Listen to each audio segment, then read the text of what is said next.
When I was a little boy in my shul, they got rid of all of the old maroon machzarim, like the old Birnbaum machzarim. Anyone remember those? And they replaced them with all these new, fresh blue art scroll machzarim. And at first glance, I was excited because there were different machzarim, new, fresh, different. And then I started thinking a little more. The maroon Birnbaum machzarim are one book that's a high holidays prayer book. It was one big thick one. And the art scroll had two, Rosh Hashanah and Yom Kippur. There were two separate ones. And I remember thinking to myself, is this just a scam to make more money? And that's why they're serving two? Or is it that there's really a difference between Rosh Hashanah and Yom Kippur and they belong in two separate books? That was my first history with a chakira ever. I didn't really know the word chakira, didn't really know what it meant, but I did know that there was like a conceptual difference in my mind between, are the holidays all one theme or are they really different? Now, just to flesh out that question a little more. I thought for many years, yes, Elul is like a low flame, then you turn it up a little more for Rosh Hashanah, you turn it back down for Esres Yimay Teshuva, and then you put it to the high, full blast for Yom Kippur. But fundamentally, all these different parts, all these different days are one theme. I don't know what. Teshuva.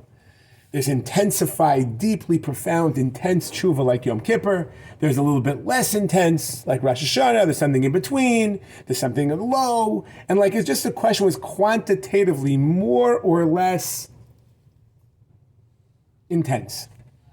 And what I'd like to suggest is that these days are fundamentally different one from the next. That Elul has one motif, one idea, one theme. And Rosh Hashanah is fundamentally different.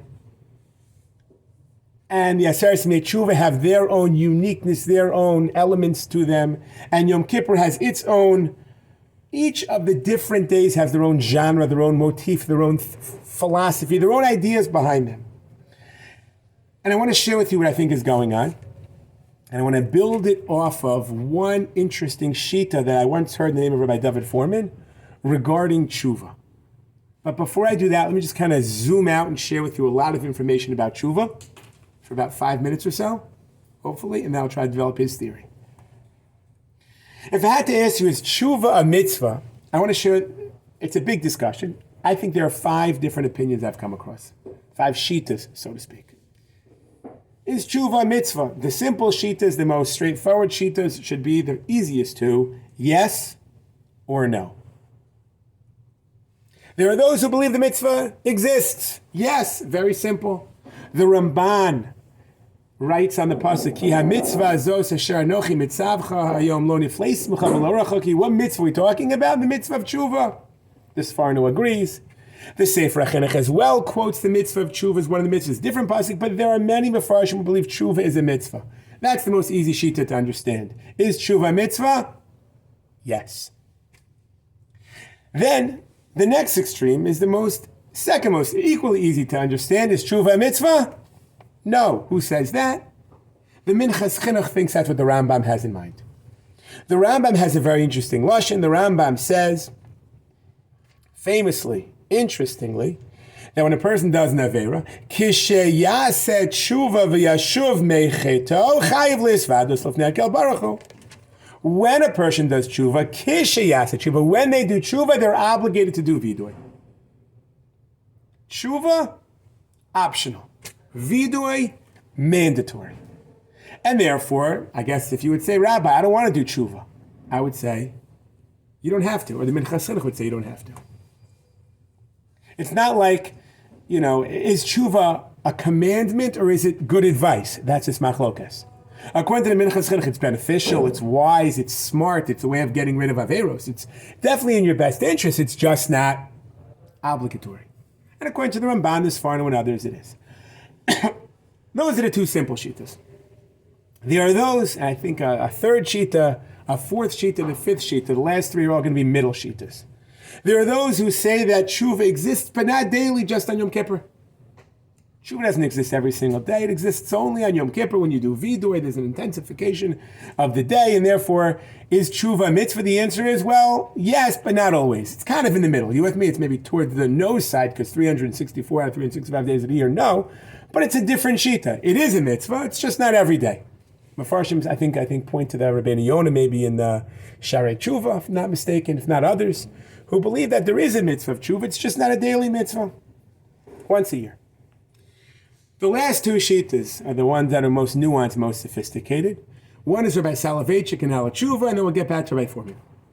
Rabbi Soloveitchik used to point out it's true, the Minchas Chinuch's diuk is correct, that it does say Kisha Yaseh Tshuva, but if you look in the Koteret is like the introduction. Every single set of halachas, the Rambam has a little introduction, and he tells you how many mitzvahs are there. And the language the Rambam uses is very striking. Mitzvah as achas, mitzvah asei achas. How many mitzvahs are there? One. V'hu sheyashuv hachotei mecheto lefnei Hashem v'yitvadeh. You have to do tshuva and vidui. One, tshuva. Two, vidui. But mitzvah asei achas. So Soloveitchik explained a fascinating theory. It's printed up and written up in Ala Tshuva, if anyone's interested. Soloveitchik explained tshuva is a unique mitzvah. In contrast to most other mitzvahs, where, well, let's give an example. If a person lifts up a lulav, what's the maisa mitzvah? What action does one have to do to fulfill the mitzvah of lulav? Lift up the lulav. The lifting is the maisa, as well as it's also the kiyum. It is guf for the mitzvah. They're one and the same. They're inseparable. When a person eats matzah, the achilas hamatzah is the action one does. And it's also guf for the mitzvah. It is the kiyum mitzvah. His language, Soloveitchik's language, was maisa versus kiyum. Kiyum meaning etzem, gufa, the essence, the mitzvah itself. And the maisa is the action you do. Now that's true most of the time, but there are some exceptions. For example, tefillah. When a person says the words of a siddur, they're doing an action. But that's not really what tefillah is about. In other words, if I would hand you a prayer book and you would read all the words in English, but you're an atheist and you didn't understand what you were saying, would you say you fulfilled the mitzvah of tefillah? Did you say you daven? Of course not. There, argues by Soloveitchik, you can separate them. You did the maisa mitzvah, but you didn't do the kiyum.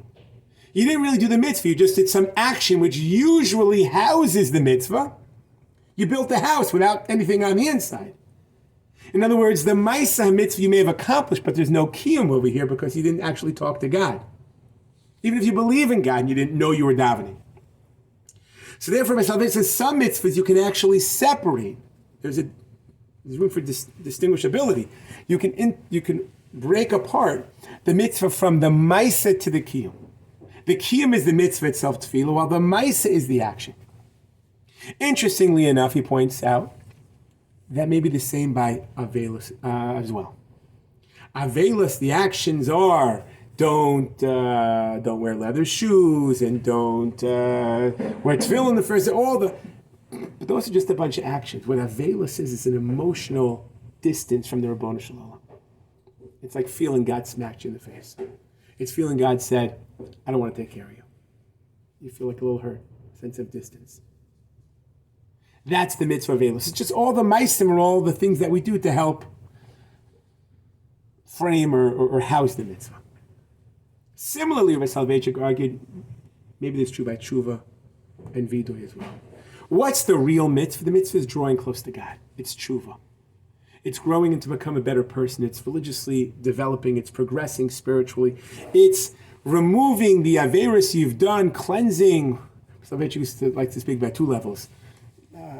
Kapara and tahara. Kapara means you get rid of the sin. Tahara means you purify, you cleanse spiritually yourself. That's tshuva. Vidui is the action that houses the mitzvah. And therefore, what are you obligated to do? You really are obligated to do both, but only one is the maisa mitzvah. So therefore, the Rambam writes, "Hu sheyashuv hachotei mechet lefnei Hashem v'yisvada." You do have to do both, because they're both parts to one aggregate, to one entity, to one mitzvah. And therefore, in the Koteret, he calls it mitzvahs aseh achas. And he says, Shiashuv hachotei mecheto lefnei v'yizvadeh. But later on, when the Rambam's telling you in the halachas, where he doesn't address what is the mitzvah, but rather he tells you practically what do you have to do, because this is the halachic work.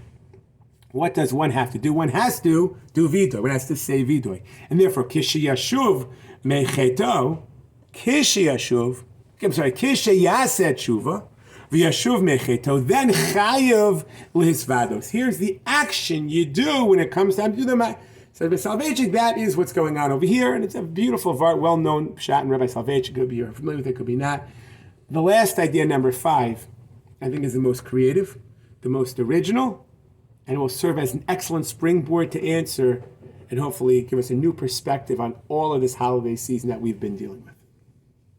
Okay. Rabbi Foreman pointed to a different Rambam. The Rambam, a little bit later on in Perek Beis and Hilchos Teshuva, has an interesting mashal, an interesting parable. Moderately well known, but not well understood. We'll start with the mashal, we'll go back to the nimshal momentarily. If a person wants to go to a mikveh and they take a sheretz with them, so that the mikveh doesn't work, we all know that. If a person's tovel b'sheretz b'yadav, if a person goes to the mikveh to purify themselves, but they hold something that by definition is going to be metame them, going to maintain and retain their sense of impurity. It's going to make sure they stay impure. A sheretz is like some type of creepy crawler animal that makes you tummy. If you take that sheretz with you into the mikveh, so the mikveh doesn't help. You remain tummy. Nothing was accomplished. Straightforward. The Rambam discusses this in the context of a person who wants to do a proper vidoy, but doesn't really want to do a zivas achet. In other words, they'll say, I'll hate this, and I'll hate that, and I'll hate the third thing, and I'm wrong, and I'm sorry, and all sorts of averis I did, but they plan on doing them again right after Yom Kippur. Mamish Motzi Yom Kippur, they plan on calling up Burger King and ordering a cheeseburger. They plan on calling up, I don't even know what, all their friends and speaking Lashon Hara. Next Shabbos, they plan on driving around in their car and violating who knows what, and doing charisha and zriya, all the malachos. They have full intention to do all the averis again. There's no aziva sachet. They don't leave their sin. They stick with it. But they say all the lip service, I'll hate this, I'll hate that, everything. Just like the mikveh doesn't work unless you are sholech as hasheretz, unless you dismiss, you send out, you get rid of the impurity, the sheretz. So too, one cannot become pure on Yom Kippur as long as they have not done aziva sachet, not done tshuva. So far so good? That's the mashal. You probably heard this growing up. Famous mashal. My Foreman has a fascinating insight to it. If you really think about the mashal carefully, what part purifies you, makes you clean, cleanses you from sin? Aziva sachet and shuva is kind of like the shlichas hasheretz. Does that make you pure? No, that's just a prerequisite. It's a preparatory stage. What really makes you pure is the mikvah, which is tantamount, which correlates to the vidoy.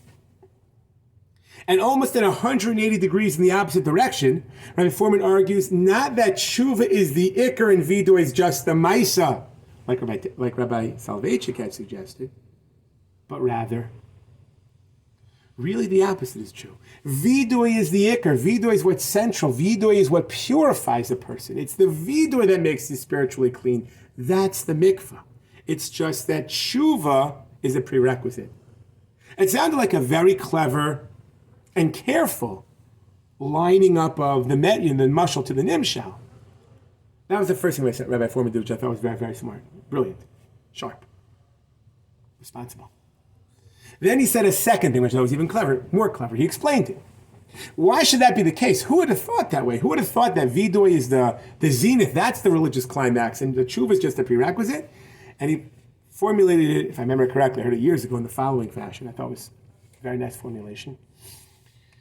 The goal really is to do vidoy, just a sincere one.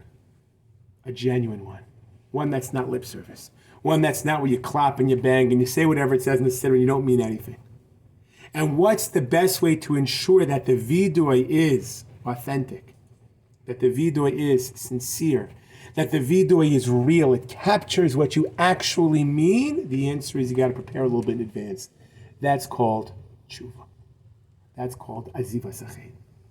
That is the shlichas hasheretz. The same way the mikvah purifies you if it's done properly, if you prepare for the mikvah, so too vidui serves as a spiritual cleansing mechanism, assuming one does the prerequisite properly. One purifies themselves only when the vidui, what you say, the confession, is done with sincerity. It's authentic. It's real. It's not just lip service and like repeating whatever it says in the siddur. That's a fascinating perspective, and therefore, if I have to quickly summarize, we've seen 5 sheets about tshuva. Number 1 is it is a mitzvah. Number 2 is it's not a mitzvah. Number 3, sometimes a mitzvah. Number 2 is it's a partial mitzvah along with vidui, and it's the central part of it. Alternatively, right format is vidui is really the central part, and tshuva is just like a prerequisite, some type of hechsher. And that also reads beautifully into the Rav's lashon. Kish yasa tshuva, then you're chayav lizvado. When you do tshuva, that's a setup, a preparatory stage for vidui. If that's the case, I want to share with you something fascinating, because I think based upon this theory, we can understand a lot. What's the day where we do the most vidui? Where is there vidui that really is intensified vidui? More than any other day? Really, the only day we do vidui, really? Yom Kippur. Yom Kippur is a day where we do vidui. Maybe because Yom Kippur is a day where we really get clarified, cleansed. Maybe Yom Kippur is a day where we really become pure. The day where we get our kapara, and that's why it's called Yom HaKippurim. The name of the day captures its essence. It is a day of kapara, and that's why we call it Yom HaKippurim. And the way we get our kapara is by doing a vidui. Well, if Yom Kippur's name captures its essence, let's talk about the 10 days beforehand. The Esres Yimay Teshuva. What better way to prepare for vidui, to prepare for Yom Kippur, to prepare for a kapara than what? Teshuva. That's exactly the Rambam's mashal. We're supposed to do teshuva 10 days straight this way. We internalize it enough, and it's no longer slogans on Yom Kippur. It's now something that's authentic and real. It's no longer just, I walk into Yom Kippur and I say what I'm supposed to say. I'm actually supposed to feel it and mean it, because for 10 days straight I've been thinking about it. It's like if a person apologizes without putting any thought into it, it comes off insincere. But if you really think about it and you realize you're wrong, and you realize you did something incorrect and you harmed or hurt or wronged somebody, so when you apologize, it's real, it's authentic, it's sincere. I did something wrong and I'm sorry. God, I feel bad. That explains how Yom Kippur is the day of Kippur, of Kapara, Yom Kippur. And that explains the Esres Yimay Teshuva, days of Teshuva. Let's continue working backwards. We started with Yom Kippur, spoke about Esres Yimay Teshuva, now let's move on to Rosh Hashanah.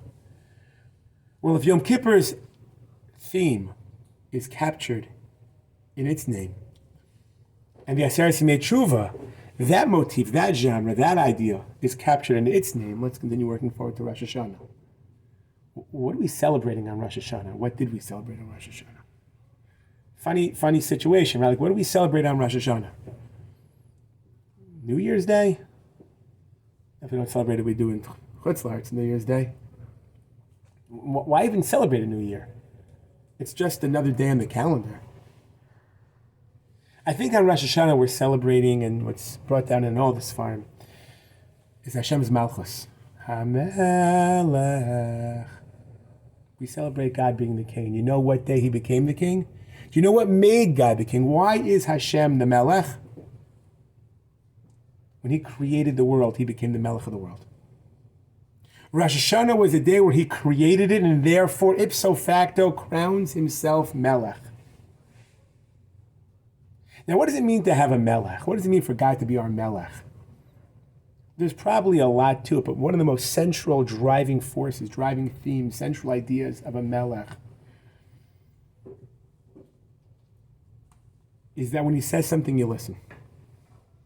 God says, do it, you do it.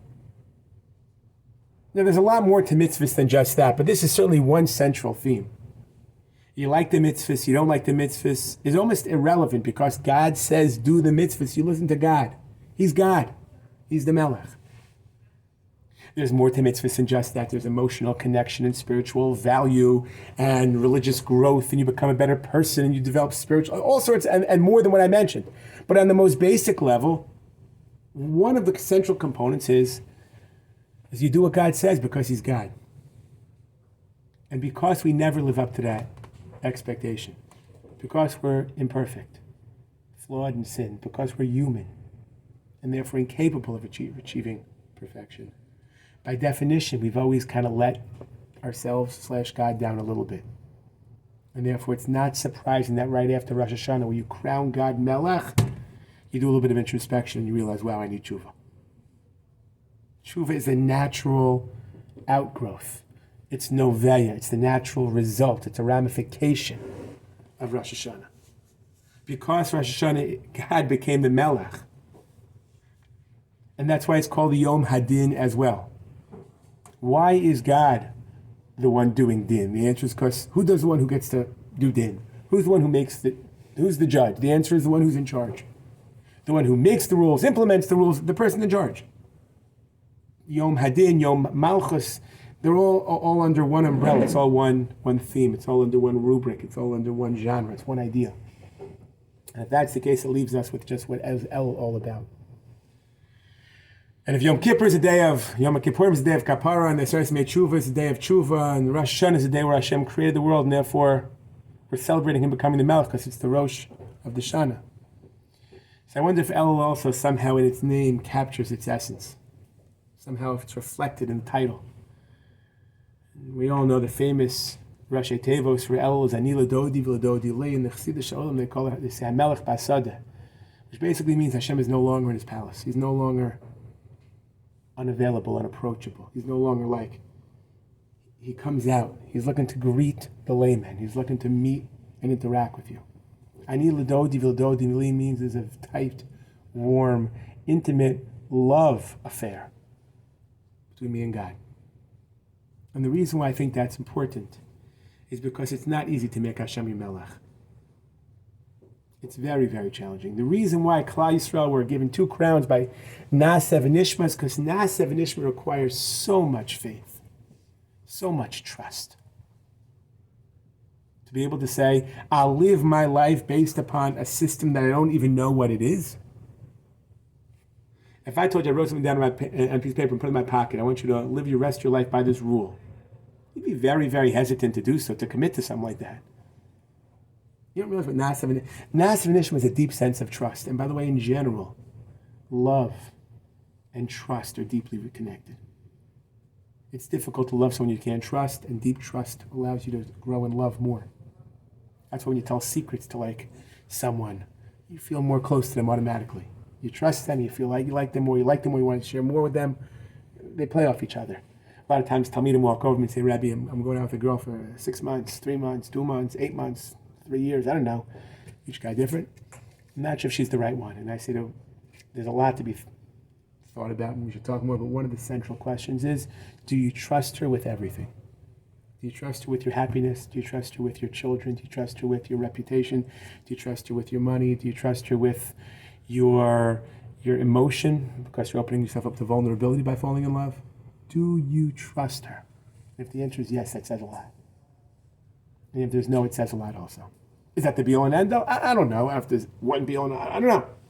But I think that's a central question. The goal of Elul is to develop trust in God. Ani L'Dodi V'L'Dodi Li, to fall in love, to feel connected, to feel a sense of trust. HaMelech B'Asadeh, and therefore, because I trust Him, I'm willing to say, God, you can be my king. I want you to be my king. It's not just that He crowns Himself king, which is true also. But because we have free choice, we have the right to act like He's our king or not. And the goal of Elul is to deeply fall in love, to connect profoundly, to the point where we say, Ani L'Dodi V'L'Dodi Li, we're excited for Rosh Hashanah to make Him our Melech. We realize we come up somewhat short at the end of Rosh Hashanah, which ushers in the Esres Yimay Teshuva, which serve as a perfect preparation for Yom Kippur. And therefore, theoretically, if my shul would have known better, they would have put in 4 svarim. An Elul machzer, a Rosh Hashanah machzer, a Esres Yimay Teshuva machzer, and Yom Kippur machzer. But then I for sure make fun. I think they were just trying to take a lot of money. But I do believe that each of these different time periods capture a different theme, capture a different idea. And I'll conclude with a beautiful piece that Rav Dessler says numerous times in his Michtav Meliyahu, where he writes, the goal of the Jewish holidays is not just to not to go through the holiday, not just to make it through, not just to get through, but to let the holiday go through you. To take something from each religious holiday's theme. Each of the Jewish holidays is supposed to have a different religious impact on us. Purim has its theme, Chanukah its, Tisha B'Av a Seder one, Shavuos, Yom Matan Torah Seinu, Pesach is Cheirus, Sukkot is Simcha. And what each of these themes are requires more time and more different opportunities. But in terms of understanding what Elul is about, what Rosh Hashanah is about, what the Esres Yimay Teshuva, what Yom Kippur about, this suggestion we're making over here, based upon my Foreman's theory, I think is very insightful and can really help facilitate a deeper, more profound religious experience. And therefore, Gemar Chsim and Tova to everyone, meaningful Esres Yimay Teshuva, and a meaningful Yom HaKippurim.